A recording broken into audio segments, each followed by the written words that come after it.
কোনো এক সময় এক জঙ্গলে একটি দুষ্টু বাঘ থাকতো।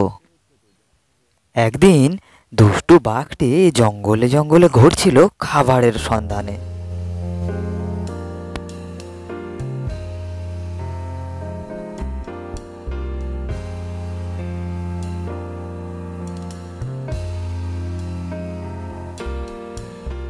তাকে বেশিক্ষণ আর ঘোরাঘুরি করতে হলো না।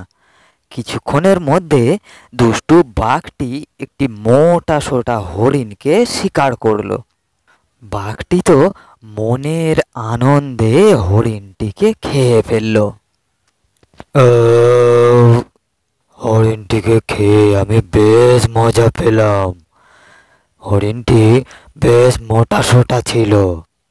এমন মোটা সোটা হরিণ আমি অনেক দিন পরেই পেলাম। আর বোধহয় আজ আমাকে কিছু খেতেই হবে না। যাই, এখন আমি গুহার দিকেই ফিরে যাই, একটু বিশ্রাম নেওয়া যাক। দুষ্টু বাঘটি হাঁটতে হাঁটতে গুহার দিকেই ফিরছিল। হঠাৎ বাঘটি দেখতে পেল একটি গরু। আজকের দিনটা বোধহয় আমার খুব ভালো যাচ্ছে। আবার আমার সামনে একটা শিকার। কিন্তু আজ আমার পেটটা তো একেবারে ভরা। আজ তো আমি কিছু খেতে পারবো না। কিন্তু এত বড় একটা শিকার, একে ছেড়ে দেওয়া তো বুদ্ধিমানের কাজ হবে না। কি করা যায়? যাই, আমি গরুর কাছেই যাই।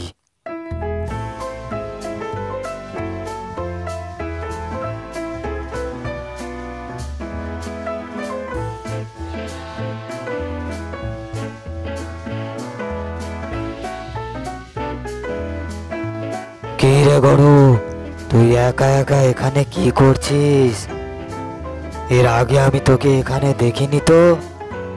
তুই কোথায় থাকিস? আম্বা আম্বা আগে বাঘ মামা, আমি আগে গ্রামে থাকতাম। আমার মালিক আমাকে ঠিক মতো খেতে দেয় না, আর আমাকে দিয়ে অনেক কাজ করিয়ে নেয়। তাই আমি জঙ্গলে চলে এসেছি। তা তুই বেশ করেছিস। আয়, আমি এখন তোকেই খাই। আম্বা আম্বা।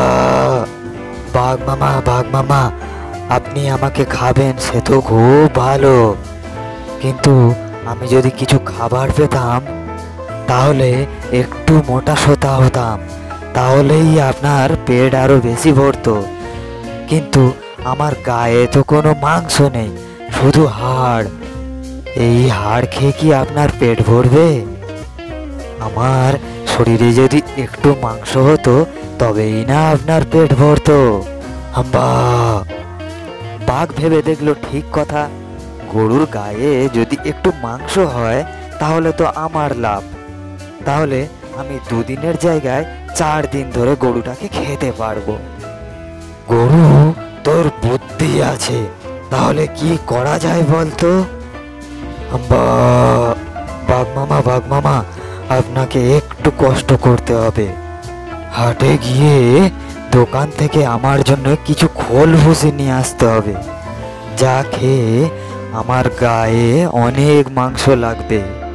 আর তারপরে আপনি না হয় আমাকে খাবেন। বাঘ ভেবে দেখলো হাটে গেলে আমার ভয়েই লোক ছুটে পালাবে, তখন আমি দোকান থেকে খোল ভুসি নিয়ে আসতে পারবো। ঠিক আছে, আমি তোর জন্য খাবার নিয়ে আসবো, কিন্তু তুই খবরদার পালিয়ে যাস না যেন। এরপরে বাঘ প্রতিদিন গরুটির জন্য খাবার নিয়ে আসতে থাকে। কোনোদিন খোল, কোনোদিন ভুসি।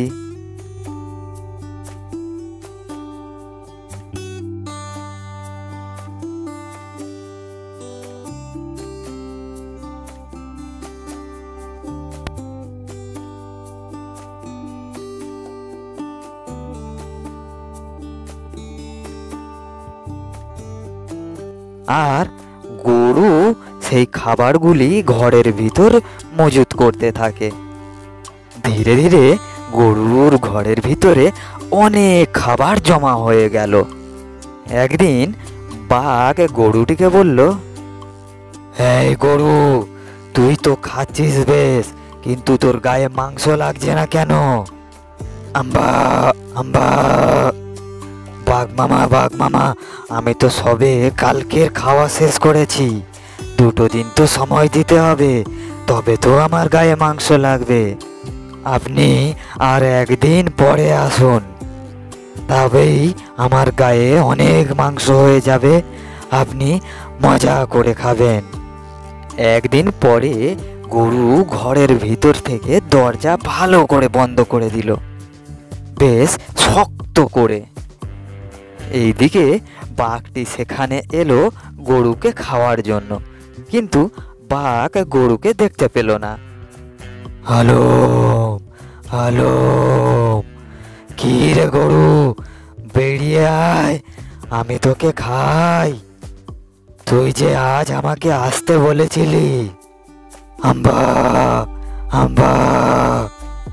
ওয়ে বোকা বাঘ, আমি কি এখানে বাঘ সেবা করতে এসেছি যে তুমি আমাকে খেতে চাইবে আর আমি রাজি হয়ে যাব?